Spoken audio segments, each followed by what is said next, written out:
ಆಮೇಲೆ ನಮ್ಮ ಶಾಂತೇಗೌಡ ನಮಗೆ ಜಾಗ ಬೇಕು ಅಂತ ಹೇಳಿದ್ದಾರೆ. ನೀವು ಎಲ್ಲಿ ಜಾಗ ಹುಡುಕಿ ಕೊಡಿ, ಅಲ್ಲಿ ಸರ್ಕಾರಿ ಜಾಗ ಕೊಡಿಸ್ಕೊಳ್ಳೋಣ.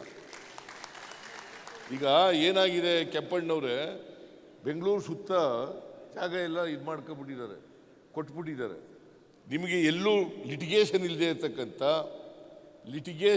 ಇರ್ತಕ್ಕಂಥ ಜಾಗ ಕೊಡಿ, ನಿಮಗೆ ಕಮ್ಮಿ ದುಡ್ಡಿನಲ್ಲಿ ಇದನ್ನು ಕೊಡ್ತಕ್ಕಂಥ ಕೆಲಸವನ್ನು ಮಾಡಿಕೊಳ್ಳೋಣ.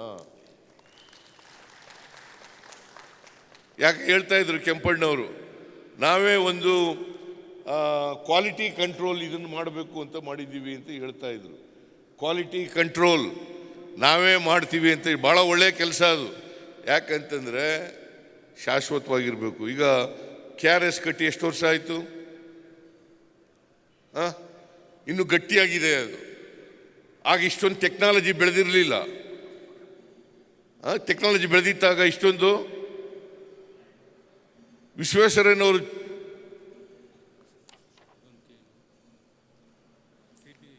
ಗುತ್ತಿಗೆದಾರರ ಭವನ ಕೂಡ, ಅದಕ್ಕೆ ನೀವು ಜಾಗ ಹುಡುಕಿ ಕೊಡಿ, ಗೌರ್ಮೆಂಟ್ ಜಾಗನ ಇದೆಯಾ?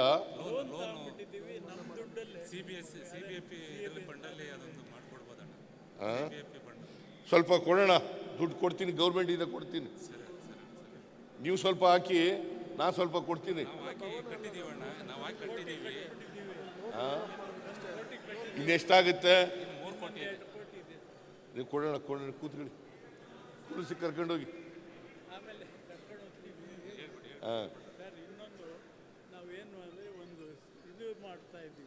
ಕ್ವಾಲಿಟಿ ಟೆಸ್ಟ್ಗೆ ಅದನ್ನೇ ಹೇಳಿದೆ ನಾನು, ಕೇಳಿಸ್ಕೊಳ್ಳಿಲ್ಲ ನೀವು.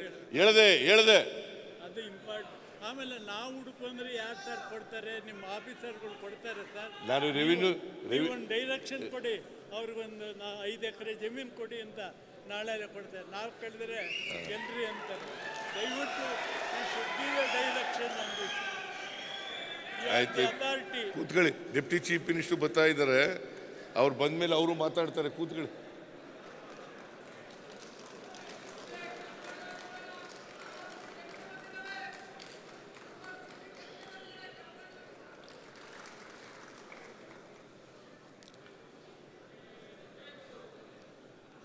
ರಾಜ್ಯದ ಉಪಮುಖ್ಯಮಂತ್ರಿಗಳು ಬಂದಿದ್ದಾರೆ. ಅವರಿಗೆ ನಿಮ್ಮೆಲ್ಲರ ಪರವಾಗಿ ಸ್ವಾಗತವನ್ನು ಬಯಸ್ತಾ ಇದ್ದೇನೆ. ಓಕೆ. ಸೊ, ಒಂದು ಗುತ್ತಿಗೆದಾರರ ಭವನ ಇನ್ಕಂಪ್ಲೀಟ್ ಆಗಿದೆ, ಅದಕ್ಕೆ ಸರ್ಕಾರ ಸಹಾಯ ಮಾಡಬೇಕು ಅಂತ ಹೇಳಿದ್ದಾರೆ. ಸರ್ಕಾರ ಸಹಾಯ ಮಾಡ್ತದೆ ಅಂತಕ್ಕಂಥ ಮಾತುಗಳನ್ನು ಹೇಳಲಿಕ್ಕೆ ಬಯಸ್ತಾ ಇದ್ದೇನೆ. ಗುತ್ತಿಗೆದಾರರ ಭವನ ಕೆಂಪಣ್ಣ ಕೊಟ್ಟಿರೋದ್ರಿ, ಸುಮ್ಮನೆ ಗೊತ್ತಿಲ್ಲ ಏನೋ ಮಾಡೋಕೋಗ್ಬಿಡಿ. ಲೆಟರ್ ಕೊಟ್ಟಿದ್ದಾರೆ ಇಲ್ಲಿ. ಇನ್ನು ಉಳಿದಿರ್ತಕ್ಕಂಥ ಕೆಲಸ ಇನ್ನೂ 2 ಕೋಟಿ ಬೇಕು ಅಂತ ಅವ್ರೆ. ನಿಮಗೆ ಆಯ್ತಪ್ಪ, ನಾನು ಸರ್ಕಾರದಿಂದ ಸಹಾಯ ಮಾಡ್ತಕ್ಕಂಥ ಕೆಲಸವನ್ನು ಮಾಡುತ್ತೇನೆ. ಆಮೇಲೆ ಗುತ್ತಿಗೆದಾರರು ಸಂಘದವರು, ನಾನು ವಿರೋಧ ಪಕ್ಷದಲ್ಲಿದ್ದಾಗ 40% ಕಮಿಷನ್ ನಡೀತದೆ ಅಂತೇಳಿ ಹೇಳಿದರು. ನಾನು ಅದನ್ನು 40% ಕಮಿಷನ್ ಭ್ರಷ್ಟಾಚಾರದ ಬಗ್ಗೆ ಒಂದು ಕಮಿಷನನ್ನು, ಆಯೋಗವನ್ನು ರಚನೆ ಮಾಡಿದ್ದೀನಿ. ನಾಗಮೋಹನ್ ದಾಸ್ ಅವರ ಅಧ್ಯಕ್ಷತೆಯಲ್ಲಿ ಒಂದು ಕಮಿಷನನ್ನು ರಚನೆ ಮಾಡಿದ್ದೀವಿ. ಅವರು ತನಿಖೆ ಮಾಡ್ತಾ ಇದ್ದಾರೆ. ಅವರು ಇನ್ನೂ ವರದಿ ಕೊಟ್ಟಿಲ್ಲ, ಇವತ್ತು ಕೂಡ ಕೆಲಸ ಮಾಡ್ತಾ ಇದ್ದಾರೆ. ಈ ಕರ್ನಾಟಕದಲ್ಲಿ 40% ಕಮಿಷನ್ ಇದೆಯಲ್ಲ, ಇದನ್ನು ಕೊನೆಗಾಣಿಸ್ತಕ್ಕಂಥ ಪ್ರಯತ್ನವನ್ನು ಮಾಡಬೇಕು ಅಂತಕ್ಕಂಥದ್ದೇ ನಮ್ಮ ಉದ್ದೇಶ ಅಂತಕ್ಕಂಥ ಮಾತುಗಳನ್ನು ಹೇಳಲಿಕ್ಕೆ ಬಯಸ್ತೇನೆ. ಯಾರಾದರೂ ಕಮಿಷನನ್ನು ಡಿಮ್ಯಾಂಡ್ ಮಾಡಿದ್ರೆ ನೀವು ನಾಗಮೋಹನ್ ದಾಸ್ ಅವರ ಆಯೋಗಕ್ಕೆ ನೀವು ಮನವಿಯನ್ನು ಕೊಡಬೇಕು, ಆರೋಪ ಪಟ್ಟಿಯನ್ನು ಕೊಡಬೇಕು ಅಂತಕ್ಕಂಥ ಮಾತುಗಳನ್ನು ಕೂಡ ಈ ಸಂದರ್ಭದಲ್ಲಿ ಹೇಳಲಿಕ್ಕೆ ಬಯಸ್ತಾ ಇದ್ದೇನೆ. ಅದರಿಂದ ನಮ್ಮ ಸರ್ಕಾರ ಸಾಧ್ಯವಾದ ಮಟ್ಟಿಗೆ